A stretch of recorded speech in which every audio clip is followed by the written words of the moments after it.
cultura é uma força que ilumina a vida das pessoas. A cultura é uma energia que gera movimento, energia que conecta, aproxima, emociona, que toca cada um de nós de um jeito diferente. A cultura é tudo aquilo que transforma. A CEMIG, maior incentivadora da cultura de Minas, aplaude de pé este espetáculo.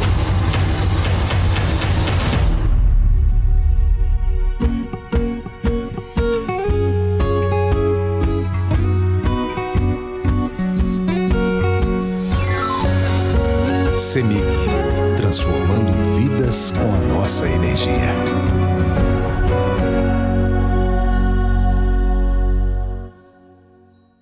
Boa noite, bem-vindos ao Sempre um Papo. Este é um projeto de incentivo ao hábito da leitura, criado há 38 anos pelo jornalista mineiro Afonso Borges. Esta edição do Sempre um Papo é patrocinada pela CEMIG, por meio da Lei Estadual de Incentivo à Cultura de Minas Gerais.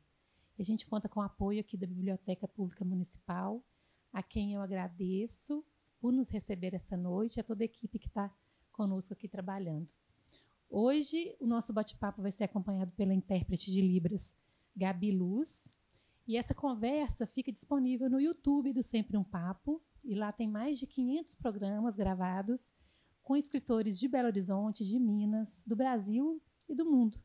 Então, convido a quem ainda não conhece o canal e que queira explorar um pouquinho da literatura, é só acessar Sempre um Papo no YouTube e nas nossas redes sociais também. Fica lá a nossa programação e no site sempreumpapo.com.br. Hoje a gente tem a alegria de receber um jovem autor do Sempre um Papo. É uma honra lançar novos escritores aqui. Então, quero convidar e receber aqui no palco do Sempre um Papo Arthur de Pinho. Bem-vindo!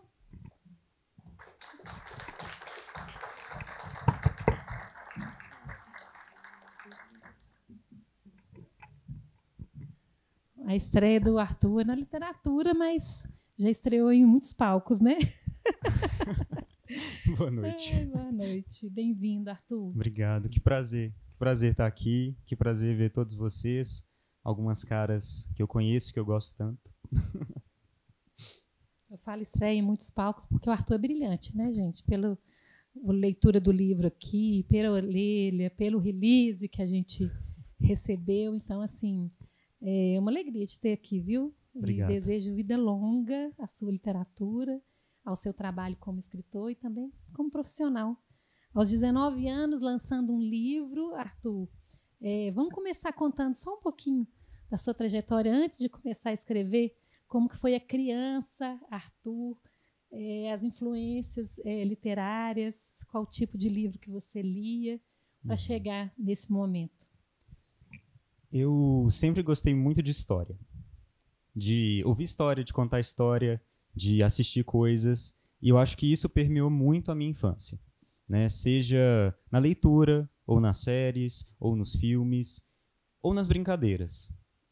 Sempre gostei muito de brincar e tenho memórias assim muito vívidas disso, né? De brincar com Lego e com Imaginext. E o legal para mim disso era inventar a história. Então eram brinquedos que permitiam com que a minha criatividade ela florescesse ali, né? Era a construção de uma narrativa. E aí, para eu construir essas coisas, eu voltava nos livros, voltava nas histórias, nos desenhos animados, para poder ter inspiração para brincar. Então, eu acho que eu começo a ter esse gosto pela escrita, através da leitura e através das histórias. Primeiro das histórias, né? De um modo geral. E aí, quando eu passo para uma pessoa que escreve, né? Eu lembro também muito bem de momentos na escola. Então, aulas de português que depois se tornam literatura e produção de texto. E aquele momento que o professor apresenta para a gente um tipo textual e a gente tem que fazer um para-casa. E aí no para-casa eu adorava. Inventava, escrevia até, tinha que fazer um poema, eu fazia 30. E aí, por quê? Porque eu tinha eu tinha ideias, e aí eu queria escrever de novo, queria escrever mais uma vez, e aprendi um outro jeito de escrita, e escrevia também, e mais uma vez, e mais uma vez. Isso sempre foi muito presente, eu sempre gostei muito disso, sempre me senti bem fazendo esse tipo de coisa, e aí com isso eu tomei gosto pela escrita. Então, desde pequeno eu já escrevo, né? Desde uns 12 anos mais ou menos eu já escrevo, claro, coisas que foram se modificando ao longo do tempo, tipos textuais diferentes, conteúdos diferentes, às vezes coisas que eu vivi, às vezes coisas que eu vi, mas sempre escrevendo, sempre contando histórias, sempre ouvindo histórias. Casos, então, nem se fala, né? Quem me conhece sabe que eu adoro conversar, adoro contar caso, adoro ouvir caso. Então, tudo isso foi parte ali do meu desenvolvimento para querer escrever e ter vontade de escrever como eu tenho hoje em dia. E o lançamento é um livro de poemas, e de que forma que a poesia chegou para você? Nós temos aqui um livro que são poemas a partir dos 12 anos até os 18, né? Isso. Então, ali, nos 12 anos, você já se descobriu um escritor, um poeta? Eu acho que sim. Eu acho que sim, porque eu percebi que a poesia, ela me permitia uma criatividade que outras coisas não permitiam. Então, eu lembro de aprender a escrever uma notícia. Tinha que ter a manchete da notícia. E tantas coisas específicas que tinham que ter ali. E a poesia não precisa disso. A poesia, ela me permite criar. E eu estava no momento de criar, né? Eu estava no momento de brincar ainda, de me divertir e tal. E comecei a me divertir com as palavras, com a escrita. Então, a poesia, para mim, ela encaixou desde lá de trás, quando eu estava nesse processo de alfabetização e de escrita, porque ela me permitia muita variedade, né? Você escreve crônicas também. Nesse meio tempo, você já também começou a escrever crônicas e guardar para daqui a pouco a gente tem livro de crônica também, né? Uai, quem sabe? Sim, escrevo também crônica, escrevo contos, escrevo histórias curtas, de novo, tudo impulsionado pela escola, né? Pelos momentos de aprendizado na escola que depois foram ultrapassados. Eu sentia que ali eu conseguia falar de coisas que eu vivi, ou de coisas que eu vi, coisas que aconteceram comigo, com os meus colegas, eu podia trabalhar as palavras, podia aprender com o que eu estava fazendo. E aí eu também, claro, sempre gostei muito de ler, minha família lê muito, né? A gente gosta muito de livro. Então, nas leituras eu tinha outras inspirações, eu falava assim, nossa, eu podia tentar contar essa história do meu ponto de vista, eu podia tentar contar essa história com as minhas palavras, né? Quando eu era pequeno, com as minhas poucas palavras, hoje eu já tenho mais palavras. Mas esse movimento de criar e de recriar sempre foi muito bacana, né? Eu sempre gostei muito disso. E aonde que estão ancoradas as suas raízes literárias, criativas? Bom, alguns autores que me acompanharam durante muitos anos, né? J.K. Rowling, de Harry Potter, Agatha Christie, Arthur Conan Doyle, de Sherlock Holmes, aí passando para a parte de literatura e poesia, Clarice Lispector, Fernando Pessoa, Guimarães Rosa, né? Quando vocês tiverem o livro em mãos, vocês vão ver que tem referências diretas a Guimarães Rosa. Inclusive, uma delas, né, tá no começo do livro, que é uma frase que eu tenho para mim, que é: o que a vida quer da gente, parafraseando ele, o que a vida quer da gente é coragem, né? Eu acho que todo mundo tem... Bom, nós temos duas coisas. Nós temos as hard skills e as soft skills, ou seja, coisas que a gente aprende, coisas que a gente desenvolve. E eu acho que a coragem é o que conecta essas duas coisas e faz com que a gente se diferencie das outras pessoas. Então, bom. Essa pessoa só tem 19 anos, tá, gente? Citou esse tanto de autor que já leu. Muito bom. Arthur, aproveitando esse momento, né, de que essa pessoa só tem 19 anos e tem tanta história, né, e tem uma carreira assim que já é brilhante, daqui a pouco você está mudando para o exterior. Eu quero te pedir para você se apresentar, contar um pouco, né, além do escritor que a gente está conhecendo aqui hoje, do profissional, da pessoa, Arthur de Pinho. Bom, eu sempre falo isso, que eu sou uma pessoa que gosta de aprender. Adoro aprender. E aí, para mim, aprender é estar na sala de aula e ouvir o professor, e é estar na casa dos meus avós e bater papo com eles também. Tudo isso para mim é aprender. Experiências, né, de outras pessoas, lembranças, memórias, a bagagem de outras pessoas. A gente pode aprender com tudo isso. E nisso, de gostar de aprender, de ser motivado pelo aprendizado, eu gosto de fazer muita coisa. E eu faço muita coisa. Tem gente que não acredita que meu dia tem 24 horas, mas tem. Dá tudo certo. Se você organiza, você tem agenda, dá tudo certo. Mas assim, coisas que eu... Então, quem eu sou? Né? Uma pessoa que gosta de aprender, que sente prazer nisso. Qual que é a consequência para mim? Eu realizo muitos papéis. Né? Eu, normalmente, tenho ocupado, ainda que muito jovem, alguns papéis de liderança, papéis pequenos, mas papéis de liderança, que eu enxergo como um incentivo, né, de pessoas mais velhas que acreditam em mim e que me dão essa oportunidade, porque o papel de liderança eu acho que é exatamente o lugar que permite a criatividade, que permite essa coragem de fazer conexões. Então, sou embaixador no Comitê de Sustentabilidade Global da minha faculdade, a Esquema Business School. Sou representante do corpo discente da minha faculdade. Sou membro do Conselho de Relações Internacionais da Seminas, junto com tantas pessoas ilustres, profissionais com carreiras enormes, o dobro da minha idade, mas, de novo, né, é um momento de aprendizado. É um momento de estar junto deles e de aprender ainda mais com gente que tem tanta experiência. Para além disso, né, eu sou aluno, faço faculdade, estudo, faço para casa, trabalho em grupo, tudo isso. Sou filho, sou irmão, né, sou amigo, então, que também demanda muito, né, pelo menos para mim. Eu gosto muito de propósito. Eu gosto de fazer coisas que têm propósito e eu gosto de dar propósito para as coisas que eu faço. Então, as minhas amizades, por exemplo, são muito importantes para mim, né? São pessoas que fazem diferença, que me ajudam, que me ajudam a crescer, que me ensinam, que me escutam também muitas vezes. Às vezes, quando tem ninguém para escutar, eu escrevo, né? É uma possibilidade. Mas, normalmente, tem gente, muita gente. Então, o Arthur de hoje é esse Arthur multifacetado. Esse Arthur que tem muitos papéis, que se coloca à disposição para fazer muitas coisas, que realmente, né, se compromete com aquilo que me foi oferecido. Eu me comprometo com as coisas, eu tento fazer com o maior carinho, com a maior disciplina possível, porque eu acho que é assim que deve ser feito. Eu funciono assim. As coisas têm que ter significado. As coisas têm que ter um motivo e as coisas têm que... Aquilo tem que significar não só para mim, mas aquilo tem que significar para o outro também. Então eu vou tentar fazer da melhor forma possível. Maravilha. E a mudança? De país? Sim. Se tiver outro também, pode compartilhar com a gente. Não, mudança de país é mais uma conquista, na verdade. Quando eu tinha 5 anos de idade, e eu não sei por que eu falei isso, ninguém sabe por que eu falei isso, mas eu disse que eu queria ser diplomata. Com 5 anos de idade. Hoje eu acho que eu não sabia o que quer dizer isso, porque não é possível, né? Mas eu falei isso e desde então essa ideia me acompanhou. Né? Eu corri atrás de ambientes internacionais, eu sempre gostei muito de viajar, gosto muito de estudar idiomas. É uma coisa que me dá um prazer enorme, né?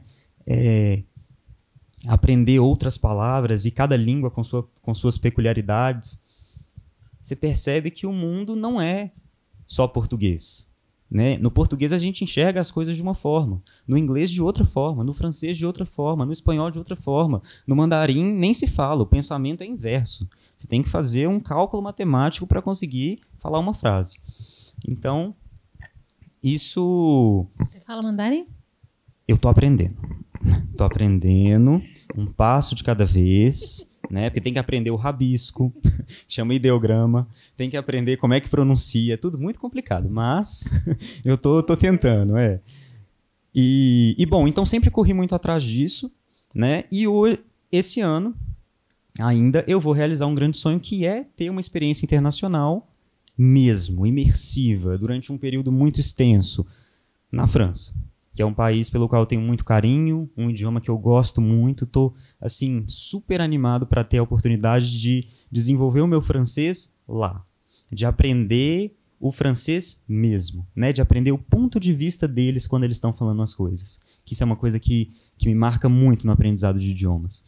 E vai ser uma mudança completa, né? Vai ser um momento de morar sozinho, de viver em um outro país com uma cultura diferente, de estar longe da minha rede de apoio, né? Dos meus amigos, da minha família. É claro que a gente viaja, estou esperando muitas visitas por lá, mas ainda assim é uma situação muito, muito única, né? E que eu espero com muita alegria, muita felicidade.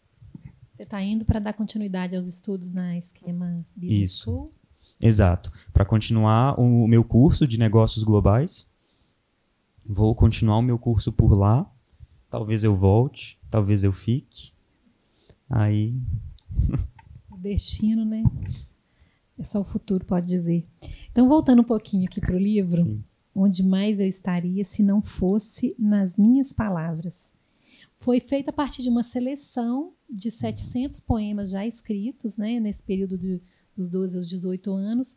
Conta um pouco desse processo, como que foi a curadoria. Eu sei que há um tempo atrás já tinha surgido a oportunidade, você decidiu, né, esperar, amadurecer a ideia. Então, conta esse processo do livro para a gente. Eu escrevo há muito tempo, nunca escrevi com pretensão de fazer um livro, nunca escrevi com pretensão de mostrar para ninguém. Na verdade, era um exercício ali meu, né? Era uma coisa que eu achava legal e que não estava preocupado se outras pessoas iam achar legal ou não. Então, escrevi muitas coisas, né?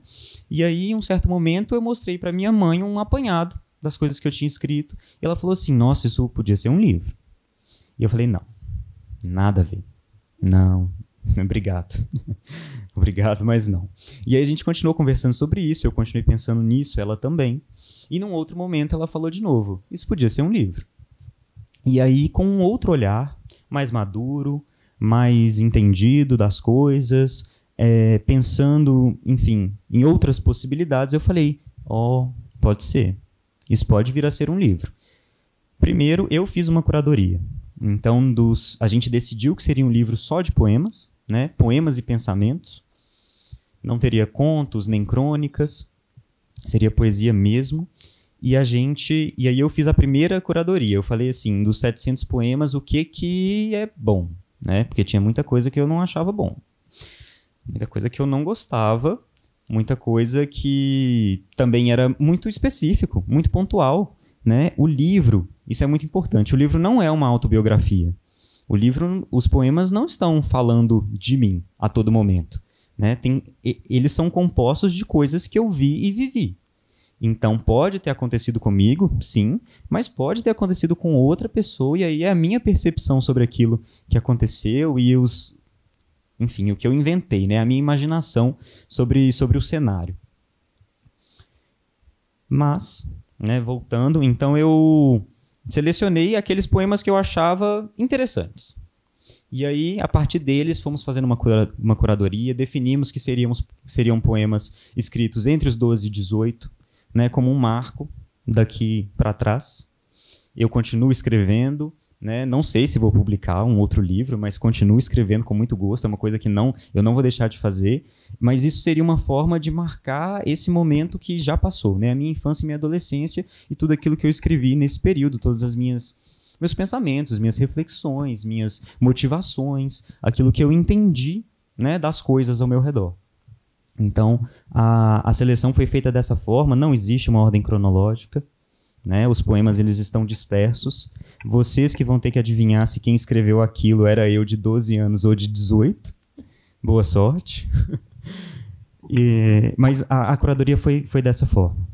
Mas falando da gente perceber, né, se está com 12 ou maior, com mais idade, a gente percebe no livro um amadurecimento, né, de um poema para o outro. A gente até falou sobre isso, né? Outras pessoas que te auxiliaram nessa seleção também vieram com essa ideia de não fazer uma ordem cronológica. Sim. E mais, né? Tem livros tem poemas que são poemas longos, outros são pensamentos. Como que vocês dividiram isso no livro? A ideia nunca foi fazer ordem cronológica, né? É uma curadoria dos meus 12 a 18 anos. Não interessa em que idade exatamente eu escrevi. Até mesmo porque, claro que eu tenho registrado, né, a data de cada um, mas quando eu leio e releio os poemas, eu às vezes não sei identificar. Quando você escreve, coloca a data? Você coloca a data? Sim. Eu costumo escrever. Na verdade, eu escrevo primeiro no meu bloco de notas. Então, assim, telefone e iPad, melhor amigo, né? Tá sempre perto, tá sempre do lado, é onde eu escrevo, porque às vezes vem uma ideia assim. Isso já aconteceu tantas vezes. O professor fala uma coisa, uma palavra, e aquela palavra me lembra de uma situação, que me lembra de uma cena, e aí dali eu invento e, nossa, na hora eu tenho que escrever aquilo, porque senão esquece. Senão passa, né? A emoção de escrever aquilo passa. Então, os meus escritos, eles começam no Notas, e aí tem a data automática. Mas a ideia é que não tivesse isso no livro, porque não importa para essa situação, né? Não é um foco. E, de fato, eles são, eu falo que tem poemas e pensamentos no livro. Eu entendo como pensamento que é muito curto para ser um poema. Às vezes é só uma frase, às vezes são 2 frases. E eles foram um pouco organizados, né? A página da esquerda tem sempre um escrito menor que a página da direita, mas isso foi com o intuito de dar mais fluidez para a leitura. Nada mais do que isso. E um dos poemas ou pensamento, né? Onde mais eu estaria se não fosse nas minhas palavras? É uma interrogação, né? Sim. É a capa do livro que ficou muito bonita. Vamos falar um pouquinho do título do livro. Uhum. E da escolha da capa. Essa frase, esse pensamento eu escrevi há muito tempo. E aí eu selecionei ele dentre aquelas coisas na minha primeira curadoria. E em um momento a gente leu e falou, nossa, isso pode ser o título do livro. Né? Não é longo o bastante para deixar de ser uma possibilidade. Isso poderia ser o título do livro. E aí ficou anotado. Quando a gente continuou, né, o desenvolvimento do livro, a gente percebeu que realmente faria muito sentido. Por quê? Os escritos que estão aí nada mais são do que, como eu disse anteriormente, as minhas reflexões, né, os meus entendimentos sobre a vida, sobre as coisas, sobre o cenário, sobre as histórias, sobre as pessoas ao meu redor. Então, onde mais eu estaria se não nas minhas palavras? Né? Onde mais eu estaria se não naquilo que eu estou contando? Nas palavras, nas emoções que eu transformei em palavras. E aquelas palavras sou eu que estou usando para significar aquelas emoções. A leitura de poesia é muito bacana para a criatividade, para a inspiração, porque você percebe que algumas coisas já foram ditas. E isso é muito legal.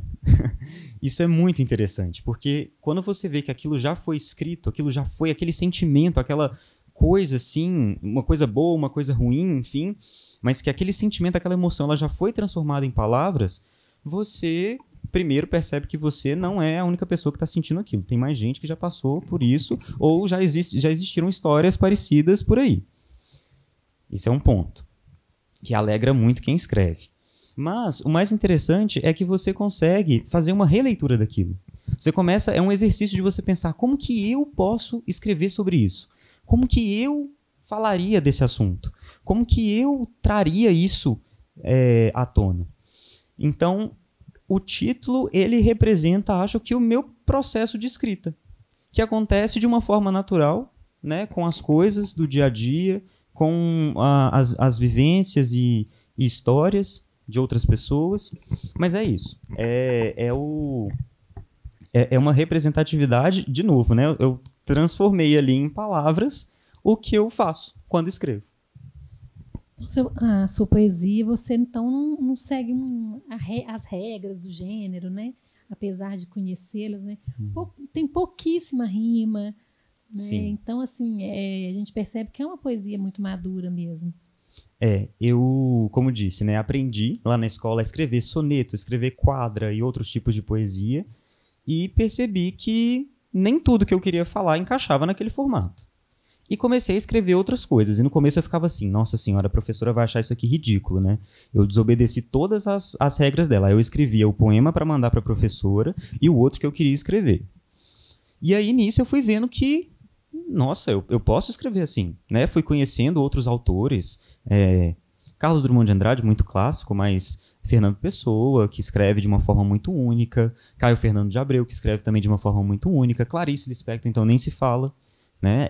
Só ela escreve o que ela escreve, e fui percebendo que existia a possibilidade.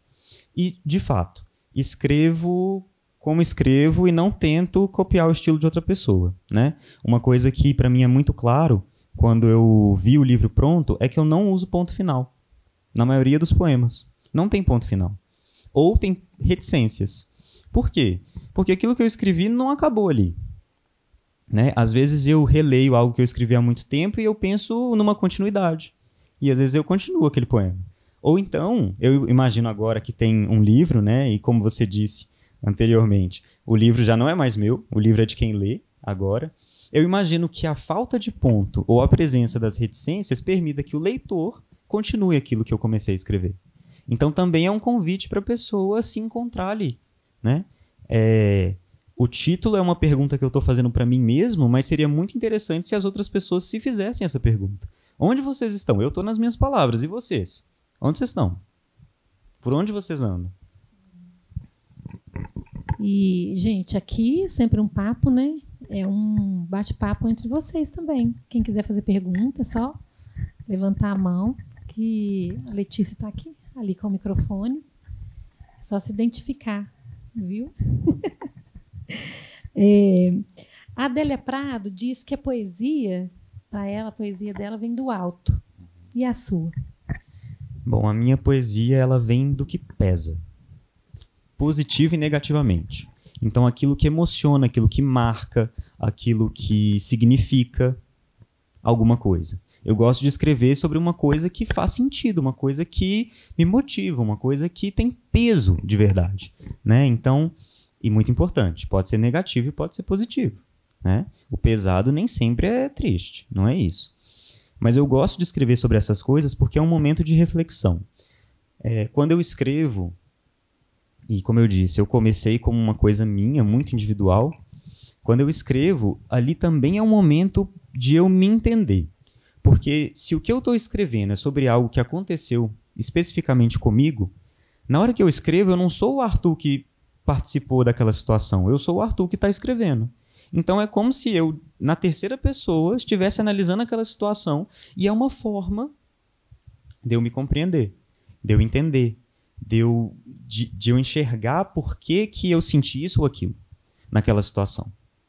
Então, por isso que eu falo que o que eu escrevo é aquilo que pesa, né? Minha poesia vem do que pesa, vem daquilo que marca a minha vida ou a vida de outras pessoas.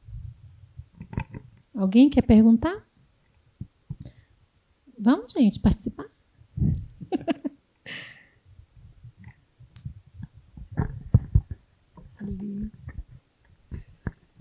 Qual que é seu nome, por favor? Boa noite, gente. Meu nome é Paula. A pergunta que eu tenho é, dos textos que foram para o livro, você tem um favorito? Se sim, você pode contar um pouco mais de como foi o processo da escrita dele, por que você gostou desse poema, enfim. Bom, é uma pergunta difícil. Bem difícil. Eu não tenho um favorito, não. Eu acho que cada um eu escrevi num momento, cada um tem o seu significado, a sua importância, seja para mim ou para outra pessoa, porque tem muitos poemas que eu escrevi para outras pessoas, né, ou pelo menos pensando em outras pessoas. Então eu acho que todos têm seu valor. Mas talvez eu possa ler um. Né? É o primeiro poema, é o poema que abre o livro e que resume muita coisa. Não é um resumo do livro, mas que resume muita coisa e que eu gostaria de compartilhar. Deixa eu abrir na página. O poema de abertura tem esse papel, né? Ele te mostra, assim, o que vem por aí. Sim. Então, vou ler o poema. O que eu faço no tempo livre? Eu escrevo. Transfiro para o papel um sentimento, que por si só é um peso e um alívio. Permito que um pensamento inteiro habite o papel. Um misto de loucura vã e raciocínio lógico. Eu escrevo, por assim dizer, com o fim único de satisfazer meu alter ego que não fala. Pois escrevo como atividade escapista, de quem entre tantos sente-se só. Mas mais do que isso, escrevo pelo prazer de ver materializar um suspiro de alma.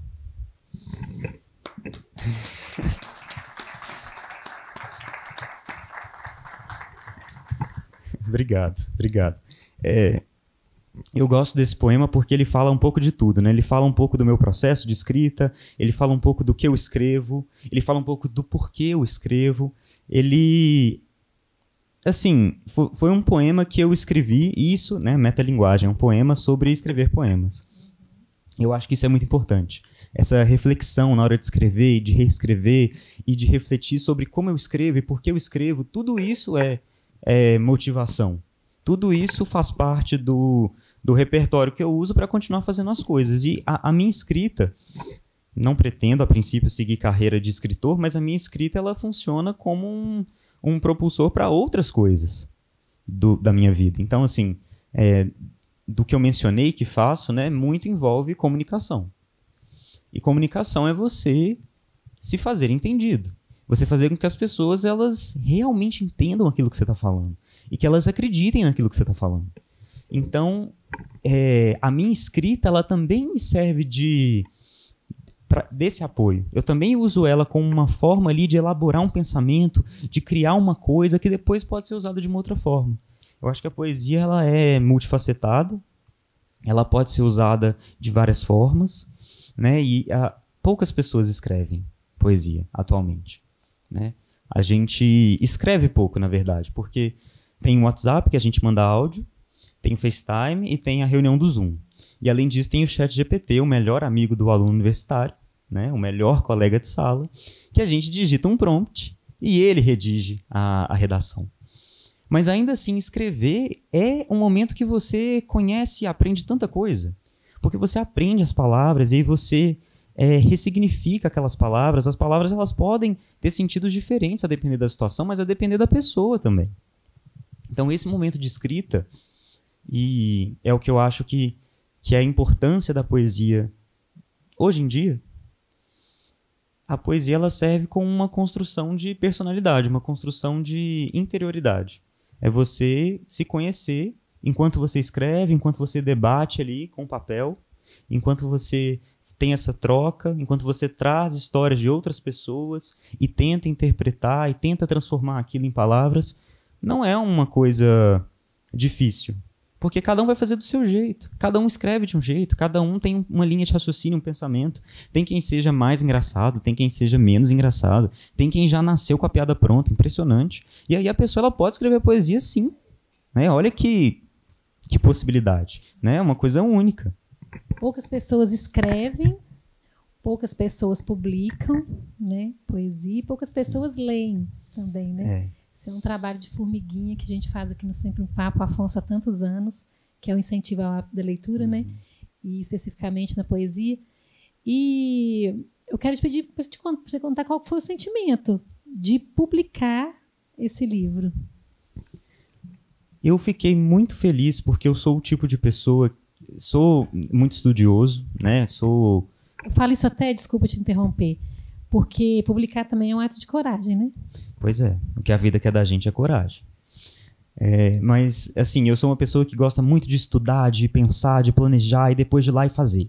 Tem uma coisa pronta, uma coisa feita, uma coisa assim, tá ali. O meu tempo de raciocínio, o meu desgaste com o pensamento, ele se transformou numa coisa palpável e tangível. Então, o meu sentimento com o livro é um pouco disso.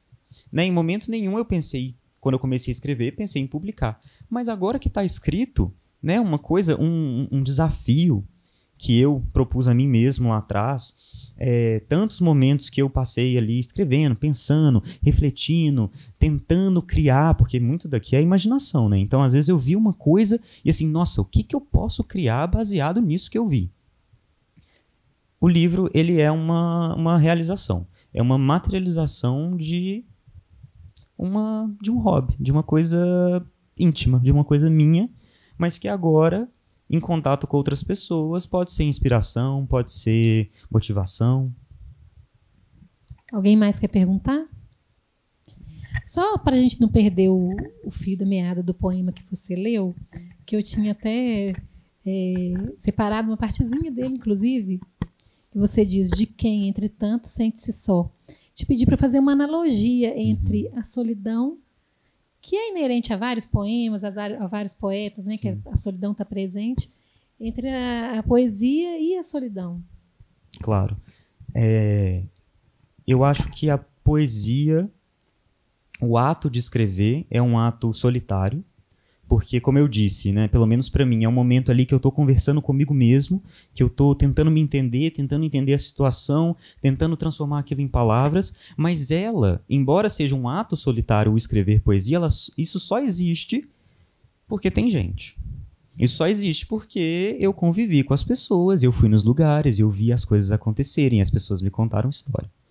Então, eu acho que a poesia é essa dualidade. É você ter um equilíbrio entre estar com outras pessoas e aproveitar isso, e depois estar consigo e aproveitar isso.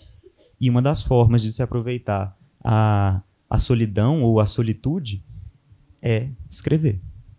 É transformar suas experiências em palavras. Isso é uma coisa importante de se dizer, né? Porque muito do que está aqui vem de outras pessoas. E a gente, às vezes as pessoas têm a imagem de que quem escreve é muito sozinho.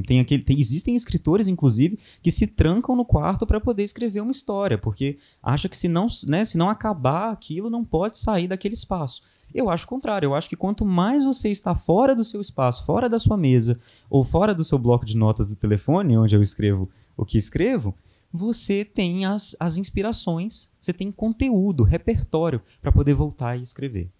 Então, esse movimento é muito importante, é você estar com as outras pessoas e estar mesmo, estar de propósito, e depois você estar sozinho e estar de propósito sozinho também. Eu fiquei tão feliz quando ele falou que não era biográfico, os poemas. Falei, gente, essa pessoa sofre demais, quero conhecer o Arthur. Poemas lindos de amor, de tristeza, de solidão, mas tem muita coisa bonita, de homenagem, de família, né? Mas vamos lá, para sua pergunta. Qual que é seu nome? Por favor, boa noite. Boa noite, meu nome é Jorge. Eu queria perguntar, porque justamente como você disse, que você não escrevia com a intenção de publicar e que você via a escrita como uma atividade íntima. Então, o quão conflitante ou o quão não conflitante foi decidir expor seus pensamentos e a sua intimidade num livro para outras pessoas terem acesso também? Eu percebi que o que eu lia de outros autores também era uma coisa íntima, também foi uma coisa que eles pensaram sozinhos. Mas quando eu lia, eu me identificava. E aí eu percebi que talvez o que eu escrevesse, as pessoas também se identificariam com aquilo. Né? Algumas pessoas já leram o livro, já me deram esse tipo de retorno. Né? Teve uma situação específica, muito bacana, engraçada, mas muito bacana. A pessoa abriu o livro numa página qualquer e parou. E aí leu o poema, leu mais uma vez e falou assim, nossa, parece que você está falando para mim, parece que você escreveu para mim. Isso é muito legal. Eu percebi que eu poderia contribuir com as outras pessoas, mas eu só cheguei nessa conclusão quando eu decidi que eu sou eu e pronto, acabou. Então, assim, se a pessoa gostou ou não gostou, se a pessoa entendeu ou não entendeu, se a pessoa vai continuar lendo ou não vai continuar lendo o livro, é uma decisão da pessoa. O livro ele é um convite para a pessoa, a partir daquilo que está escrito aqui, inventar as suas histórias, inventar os seus escritos, inventar, enfim, os seus mundos, os seus universos. Como eu disse, né? Não tem ponto e muitas das vezes tem reticência justamente para isso, para fazer com que a pessoa, quando ela termine de ler o poema, ela emende num pensamento. Ela emende ali num sonho, numa coisa que ela, nossa, aconteceu tal coisa comigo. E não que a pessoa, assim, não que eu tenha escrito com esse objetivo, mas hoje eu percebo que isso acontece. Eu percebo que a pessoa ela pode ler aquilo e continuar o pensamento na cabeça dela. Isso é muito legal. Então eu não sinto nenhum tipo de conflito entre o que eu escrevi ser íntimo, né, ser uma atividade íntima, e outras pessoas lerem. Porque, como eu disse, nem tudo ali é sobre mim. Então não é uma autobiografia. As pessoas não estão lendo sobre a minha vida. Primeiro ponto. Segundo ponto, a pessoa inventa a partir dali. E isso é muito legal, né? Eu tento contribuir com as pessoas ao meu redor o máximo possível. E eu acho que essa é uma contribuição. Alguém mais? aqui, depois lá atrás. Boa noite. Ei, boa noite. Meu nome é Vana. Você, Arthur, sempre tem uma frase que repete sempre, que é: as palavras significam. Queria que você falasse sobre isso. Quem estuda comigo e trabalhou comigo na empresa Júnior ouviu muito essa frase. Eu fui presidente da empresa Júnior da minha faculdade e eu sempre falava isso mesmo, as palavras significam. O que isso quer dizer na prática? Que aquilo que você diz vai chegar no ouvido da outra pessoa. Então você tem que tomar cuidado com o que você está falando. Você tem que se preocupar com a escolha de palavras, com o tom, com a forma que você está expressando aquele seu sentimento. Mas mais do que isso, quer dizer que você pode dar um significado para aquela palavra. Você pode moldar aquela palavra para a situação, para ficar mais engraçado, ou para ficar mais claro, mais compreensivo. E essa é uma frase que eu gosto muito mesmo. Eu ouvi de uma professora minha de produção de texto que falava isso, as palavras significam, e ficou muito essa frase para mim. Hoje eu falo essa frase quase como se fosse minha, não é?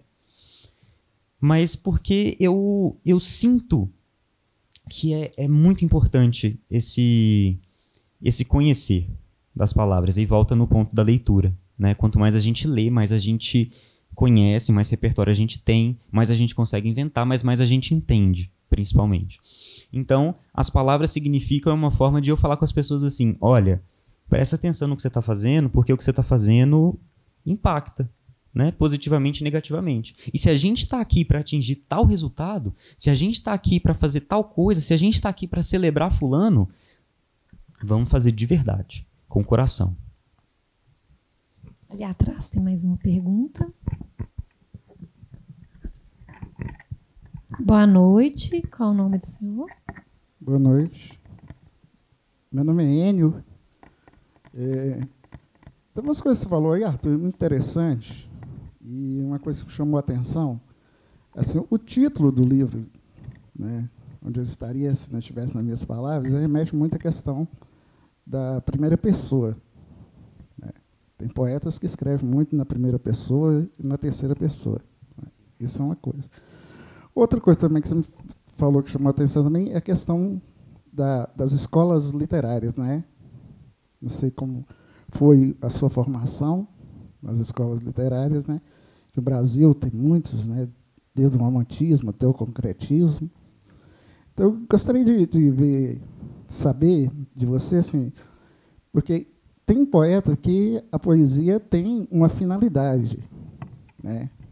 No seu caso, o que é a poesia para você? E ela tem alguma finalidade? Para que serve a poesia? Sim, ela tem finalidade e é a construção. É o desenvolvimento, é o entendimento. Meu, a princípio, né? De fato, o título e alguns dos poemas estão na primeira pessoa, seja porque é uma experiência minha ou porque é o meu ponto de vista sobre aquela experiência. Mas, de um modo geral, o objetivo daquilo que eu escrevo é de construção de entendimento. Então, é uma forma de colocar em palavras, né, as emoções, os sentimentos, tudo aquilo que eu experienciei ou que eu vivenciei. Então, a minha poesia tem muito disso. E aí, agora, ela tem um papel que vai além disso. Cada um lê no poema o poema que traz em si.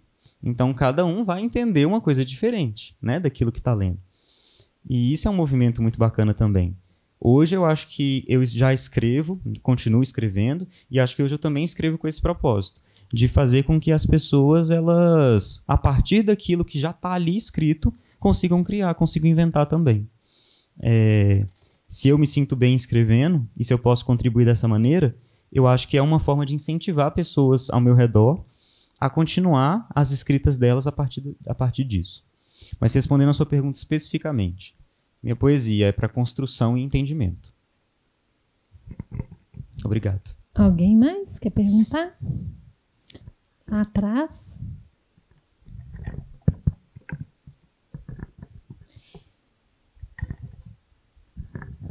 Qual que é seu nome? Boa noite, Boa meu nome noite. é Eliani. Eu trabalho aqui na Biblioteca Pública Estadual de Minas Gerais. E estou vindo de um sarau de poesia, eu e a galera que chegamos depois aqui, né? Mas não é isso que eu quero falar, não. Arthur, quando eu cheguei, você estava falando que você escreve desde criança, correto? O que é uma criança escrever? Ela não se fica sendo aquela criança assim, que virou aquela criança diferentona das outras, ou ela convive bem com as outras crianças e a coisa vai? Não fiquei diferentão dos outros, não. Como eu disse, né? A minha escrita, eu acho muito importante o meu momento de escrever, né? Quando eu tenho uma ideia de supetão, eu acho importante parar e escrever. E quando eu tenho um tempo livre que eu quero dedicar para a escrita, eu também acho importante parar para escrever. Mas tudo aquilo que eu escrevo parte das vivências e das convivências. Então, a criança que escrevia, né, eu comecei falando que aprendi a escrever poesia através dos deveres e dos para-casas da escola. Quando eu comecei realmente a aprender na escola tipos de escrita, tipos de poema, de poesia. E era ali, assim como todos os outros, né, que também estavam aprendendo aquilo. A diferença é que eu me enxerguei naquela escrita. Então eu percebi que eu podia extrapolar. A professora pedia uma coisa, eu fazia 2, 3. Por quê? Porque era uma forma de eu treinar, de eu praticar, de entregar um trabalho mais bem feito para a minha professora, mas porque eu gostava daquilo. Então, esse equilíbrio, esse ir e vir, né, estar com todo mundo e estar ali escrevendo, isso sempre foi muito presente, desde a minha infância. Desde a minha infância. Sempre pratiquei muito esporte, né, esportes em equipe, inclusive. Então, assim, sempre estive muito presente, sempre gostei muito de conversar com as pessoas, eu sempre gostei muito de bater papo, eu sempre gostei muito de brincar, né, de brincar de bonequinho e tal, de contar história, de inventar história. E para tudo isso a gente precisa de gente. Para que a coisa fique boa mesmo, tem que ter gente. Então, é um pouco disso, né? A criança escrevendo é esse equilíbrio. Hoje é um equilíbrio muito claro. Muito claro, eu sei o que eu estou fazendo, né? Eu tenho noção. Na época, acho que não. Mas, ainda assim, foi assim que aconteceu. Mais alguém? Aqui? Boa noite, qual é o seu nome? Ei, boa noite, tudo bem? Me chamo Ruby, eu sou prima da Kira, eu vim junto com ela. Eu queria saber, assim, na sua visão, você enxerga alguma limitação das pessoas estarem cada vez mais dependentes do ChatGPT e de outras inteligências artificiais? E como que isso vai impactar na autenticidade mesmo, nessa originalidade das coisas que nós criamos? O que as pessoas falam, né, os especialistas, é que o ChatGPT ele tem que ser tratado como uma ferramenta. Ele não é a coisa, né? Ele é a ferramenta. Então você é a pessoa que vai desenvolver, que vai criar, que vai pensar, que vai escrever, que tem que entregar um trabalho, desenvolver um projeto, e aí você vai usar aquela ferramenta que vai te ajudar, te auxiliar nesse processo.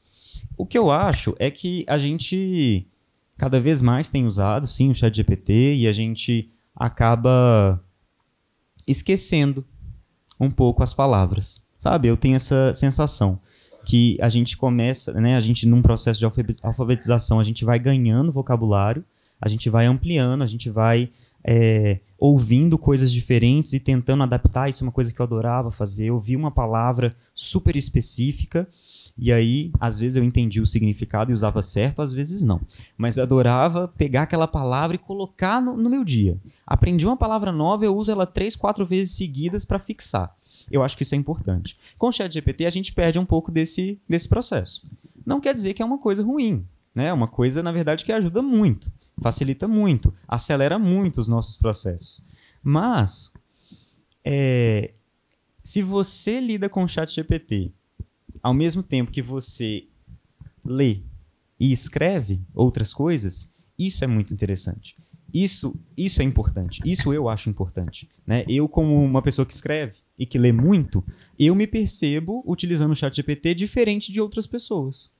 Porque eu conheço a palavra que eu quero usar para dar um comando. E quanto mais específico você é com o ChatGPT, melhor é o retorno que ele te dá. Então, essa noção daquilo que existe, né, a noção das palavras, a noção dos conteúdos que estão disponíveis, isso é muito importante para que você tenha sucesso a usar uma ferramenta. Se não funciona dessa forma, né? Se isso não acontecer, o resultado é, de fato, as pessoas fazerem coisas muito parecidas, né? Os resultados serem pasteurizados, porque os comandos foram os mesmos. As palavras foram rasas, pouco específicas. Foram coisas assim que não significam para o ChatGPT, né? As palavras significam para a gente e para ele ainda mais, porque a gama de repertório que ele tem é gigantesca. Então, eu acho que assim, a poesia ela é uma forma, tanto a leitura quanto a escrita, mas é uma forma de você manter a sua personalidade na hora que você vai fazer outros trabalhos, como eu disse, né? Aqui eu aprendo, eu desenvolvo, eu crio e depois eu aplico em outras situações. E no caso do uso do ChatGPT, é a mesma coisa. Se você lê, se você escreve, você consegue lidar com ele de uma forma muito única. E aí aquilo que você escreveu, ou aquilo que você mandou ele escrever, é seu. Foi você que pensou. Foi ele que escreveu, mas foi você que pensou. Foi você que chegou naquele raciocínio, sabe? Mais alguém quer perguntar? Você falando... tem mais uma pergunta aqui. Boa noite, qual o seu nome? Boa noite, meu nome é Thaisa. Eu queria parabenizar o Arthur. Gostei muito desse bate-papo, muito interessante. E eu queria destacar, né, ao longo dessa fala toda, a importância de uma boa escola, né? O Arthur falou muito dele criança, né? Dele criança autor, dele criança dos para-casas. E aí, eu como professora, estou aqui pensando, né? A diferença que faz uma boa escola, principalmente na infância, né? E aí, trazendo para esse último assunto, né, de ChatGPT, de celular na escola, né? O Arthur está falando o tempo todo dele escrever nos notes, né? Mas você é uma criança que não foi uma criança com o celular na mão, né? Foi uma criança com o livro na mão. Sim. Então, assim... como que isso estimula a leitura, a escrita, né? E para que a gente tenha, né, escritores de sucesso, nós precisamos ter escolas, né, boas e de qualidade. Então, eu acho que eu queria ressaltar isso, e como que isso é importante na formação, né, dos nossos queridos jovens aí, que estão brilhando muito. Parabéns, Arthur. Obrigado. Eu concordo com você. Eu acho que a escola, como eu disse, né, foi um ambiente muito especial. Muito especial, e isso é muito importante, né? Prestar atenção naquilo que você está fazendo. Minha mãe sempre fala isso, né? Quando eu era menor, o principal da sua vida é a escola. E hoje, um pouco mais velho, o principal da minha vida é a faculdade. Então, o que quer dizer o principal da minha vida é a escola e o principal da minha vida é a faculdade? Eu tenho que gastar energia com aquilo, eu tenho que focar naquilo, eu tenho que me desenvolver ali. Aquele é o meu foco. Né? O uso do telefone, o telefone não vai deixar de existir, então ele continua ali. Ele por si só não é uma coisa ruim, né? Existem muitos jogos inteligentes, muitos jogos que vão ali falar, às vezes, de idiomas, que vão trazer assuntos de arte, que vão contar histórias, e isso é muito, muito interessante. A questão é saber usar, né? E fazer com que as instituições também entendam a importância de aliar o aprendizado com essas ferramentas, de forma que o resultado seja realmente positivo, né? E não que as pessoas fiquem dependentes ou à mercê daquela ferramenta. Mais alguém? Falando do Arthur, que fala vários idiomas, né, e que escreve também, e escreve poesia, né, em outro idioma. Escrevo. Eu quero te pedir para comentar isso, de como que é escrever em outra língua, né, e a gente até comentou ali atrás, né, os seus textos falam de saudade, falam de tristeza, falam de amor. A palavra saudade, né, que a gente aqui no Brasil vive falando, não tem nenhuma palavra que substitui saudade em nenhum idioma. Quero te pedir para comentar a respeito disso. Sim, então começando pela saudade, de fato. Existe o sentimento de sentir falta, né, nos outros idiomas, mas essa palavra saudade, dessa forma, não existe. Né? Assim, a mesma dificuldade que a gente tem de descrever abraço, ou a importância do abraço, o que um abraço significa, é a dificuldade que a gente tem de descrever saudade, porque é uma palavra que, assim, embarca 1 milhão de sentimentos, né? Cada um tem um tipo de saudade diferente. E as pessoas se entendem. A pessoa fala, nossa, eu tô com saudade de você. E aí a minha saudade de você é uma, a minha saudade de outra pessoa é outra. E isso é uma palavra que é muito versátil e que é muito gostosa de se dizer, que é muito legal, inclusive, de ensinar para outras pessoas, né, para nativos de outros lugares. Eu já tive essa oportunidade de ensinar a saudade, essa experiência, e é muito legal, porque eles ficam maravilhados com a palavra também. Né? Eles têm, como eu disse, o sentir falta, mas a saudade, nossa, a saudade é brasileira. É uma coisa muito específica que significa tanto. E sim, né, como você comentou, eu também escrevo em outros idiomas, é uma forma também de praticar, né? Eu gosto muito de estudar outras línguas e gosto muito do processo de aperfeiçoamento. Então, conversar com as pessoas, arriscar conversar com as pessoas, escrever poesia, é uma forma de me desenvolver naquela língua. Né? Uma forma de me libertar naquele idioma. E assim como, né, o português tem as suas nuances, os outros idiomas também têm.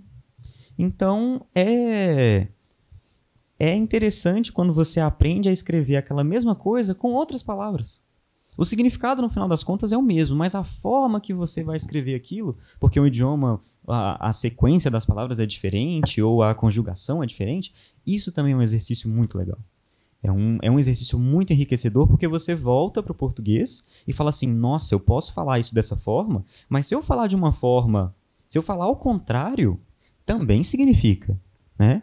É uma novidade, para mim e para as pessoas, mas também significa. A gente está quase chegando no finalzinho aqui. Antes de te pedir para ler mais um poema, para a gente encerrar, eu quero que você conte a novidade do poema selecionado para um concurso. Obrigado por perguntar. A gente, depois do livro pronto, a gente começou a pesquisar sobre outros concursos de poesia aí pelo Brasil e encontramos já algumas possibilidades e fizemos a inscrição de um poema para um desses concursos, um poema inédito, né? Ou seja, não está nesse livro. E recebi essa semana um e-mail falando que meu poema foi selecionado para fazer parte de um livro. É um livro que vai contar com vários autores do Brasil inteiro. Então, em breve, também terá mais um poema espalhado por aí. Muito legal. E vem livro de crônica, conta... Você falou que não sabe se quer continuar com o escritor, quer continuar escrevendo, né? Sim. Mas lançando, tem esse plano? Eu quero continuar escrevendo, e se eu perceber que escrever é bom para quem lê, acho que sim. Acho que vem um novo livro, outras formas de escrita, outros pensamentos, outra época da vida, outras inspirações, né? Eu espero, assim, fico imaginando a minha vida morando fora, e as experiências que eu vou ter, e o tanto de coisa que eu vou ter para escrever. Então é provável que venham outras coisas, mas por enquanto o meu orgulho é todo voltado para essa materialização. Tá certo, vamos ler um poema para encerrar? Claro. Algum específico? Não, pode escolher. Eu tenho muitos marcados aqui, mas eu prefiro que você escolha. Ixi. Bom, eu vou dar uma passada. Vou ler um poema que, quando eu estava selecionando, né, para fazer a curadoria, eu falei assim, que poema besta, né? Mas tudo bem, pode passar esse também. E aí, essa semana, numa reunião com a editora, ela leu o poema. Ela abriu assim, ela estava fazendo um comentário sobre o livro, e aí abriu o livro numa página e leu o poema. E aí, né, a minha editora, Maria Inês Marreco, uma pessoa do ramo de literatura, muito estudada, assim, uma referência, e leu com aquela entonação, aquela voz aveludada, né, recitou o poema. Eu falei assim, nossa, quem escreveu isso, né? Quem colocou isso no meu livro? E aí eu voltei a gostar do poema, deixei de achar ele besta. Eu queria ler ele. Ele é curto e, bom, é assim. O que quero é viver muito, e viver feliz até o fim. Que eu viva tanto e tanta coisa que eu durma com um sorriso, dizendo sim.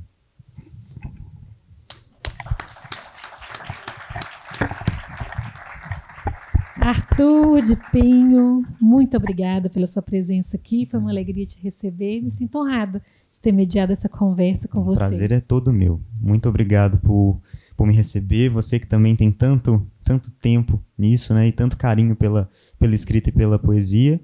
E obrigado a todos que me ouviram aqui. Esse apoio significa muito. A gente vai lá para fora para o autógrafo agora. Obrigada, gente, pela presença.